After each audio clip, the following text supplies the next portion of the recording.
இப்போது புதிய அறிமுகம் ஆச்சி ஹோட்டல் சாம்பார் 50 கிராம் ரூபாய் 20 மட்டுமே.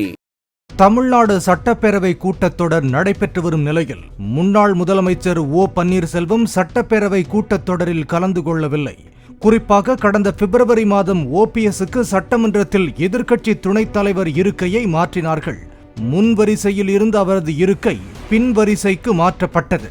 இதனால் அதிருப்தி அடைந்த ஓபிஎஸ் சட்டப்பேரவை வளாகத்திற்குள் வருவதில்லை. கடந்த ஜூன் மாதத்தில் கூட வருகை பதிவேட்டில் மட்டும் கையெழுத்திட்டு சென்று விட்டார். நேற்று சட்டப்பேரவைக்கு வராத ஓபிஎஸ் இன்று வந்துள்ளார். அவைக்கு உள்ளே வராமல் சபாநாயகர் அறையில் அமர்ந்துள்ளார். இருக்கை மாற்றப்பட்டதில் இருந்து அவைக்கு உள்ளே அவர் செல்வதில்லை.